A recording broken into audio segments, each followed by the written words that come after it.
Assalamualaikum warahmatullahi wabarakatuh. Perkenalkan nama saya Mutia Floresawea dengan NIM 15036210066.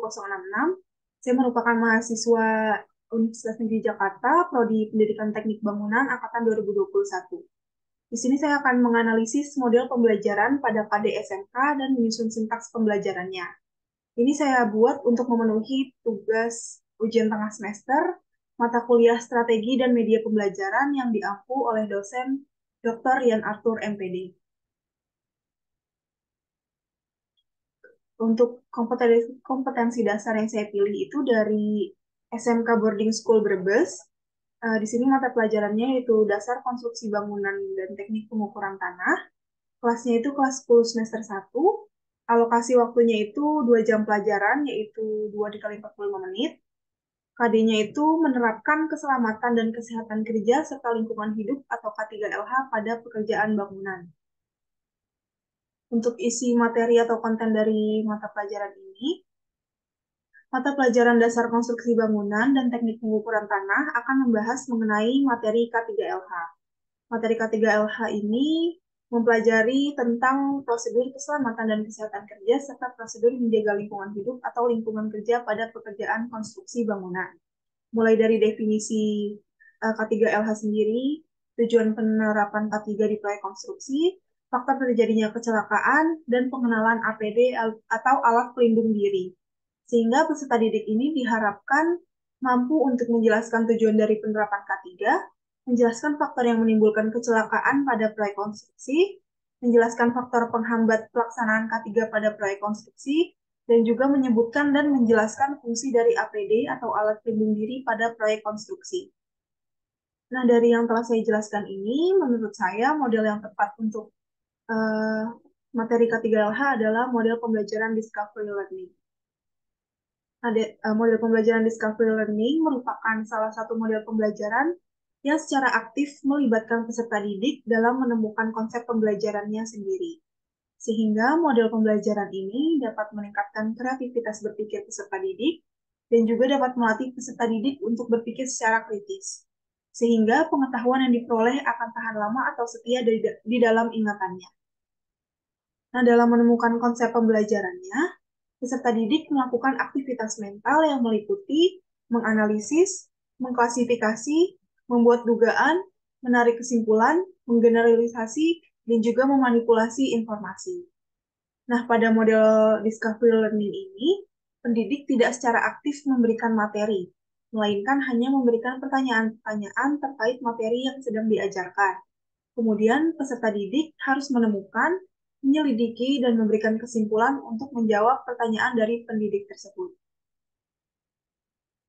Kemudian di sini masuk ke contoh penerapan model discovery learning pada materi K3LH.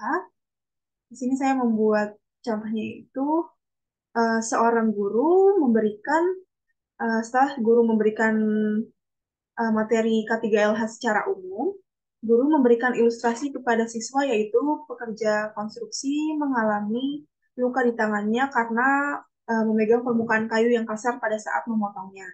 Kemudian guru tersebut memberikan pertanyaan, bagaimana nih cara mengatasi hal tersebut, kecelakaan tersebut. Nah, dari sana siswa membayangkan terlebih dahulu situasi yang diilustrasikan oleh guru. Kemudian siswa dapat memecahkan masalahnya dengan menjawab, yaitu dengan mengambil lukanya terlebih dahulu menggunakan alat yang telah disterilkan, kemudian mengedukasi pekerja konstruksi untuk menggunakan alat pelindung diri, tepatnya alat pelindung tangan atau safety gloves, di mana safety gloves ini berfungsi untuk melindungi jari dan tangan dari suhu panas atau dingin, api, arus listrik, radiasi, bahan kimia, permukaan kasar, benturan, goresan, dan lain-lain.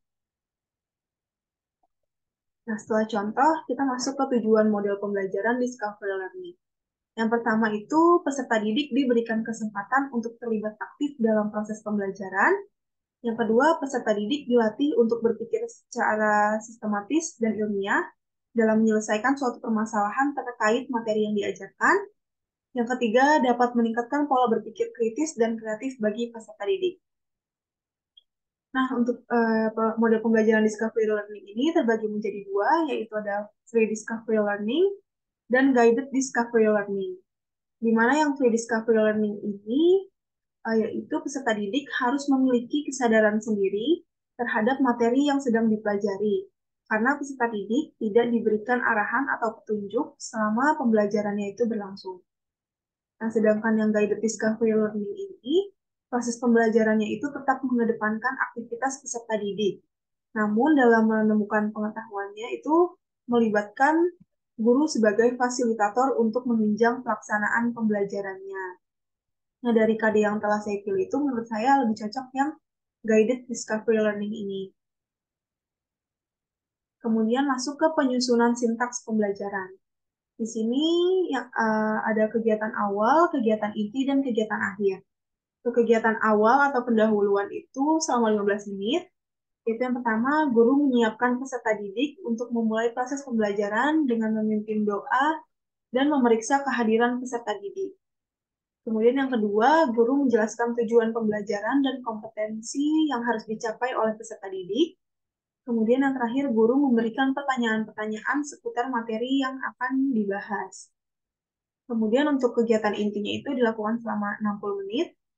Yang pertama, peserta didik membaca bahan ajar mengenai prosedur keselamatan dan kesehatan kerja pada proyek konstruksi. Yang kedua, guru mengkondisikan peserta didik untuk aktif bertanya mengenai materi K3LH pada proyek konstruksi. Yang ketiga, guru memberikan ilustrasi mengenai kecelakaan kerja. Kemudian siswa diminta untuk memberikan solusi bagaimana menangani kecelakaan kerja tersebut. Kemudian keempat, peserta didik menentukan hubungan antara penggunaan APD atau alat pelindung diri dengan prosedur keselamatan dan kesehatan kerja pada proyek konstruksi. Kemudian terakhir ada kegiatan akhir atau penutup yang dilakukan dalam 15 menit. Yang pertama, guru bersama peserta didik memberikan kesimpulan mengenai materi yang telah dipelajari.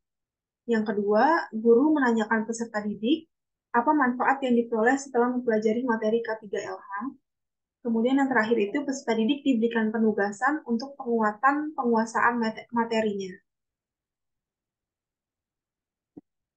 Baik, dari yang telah saya analisis itu, pembelajaran menggunakan model pembelajaran discovery learning atau guided discovery learning, peserta didik dapat melakukan proses berpikir yang kritis dan kreatif, sehingga materi yang dipelajari pasti selalu melekat di ingatannya, karena mereka belajar dengan memahami konsep materi tersebut melalui keaktifannya dalam menggali informasi.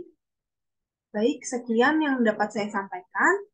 Terima kasih atas perhatiannya. Wassalamualaikum warahmatullahi wabarakatuh.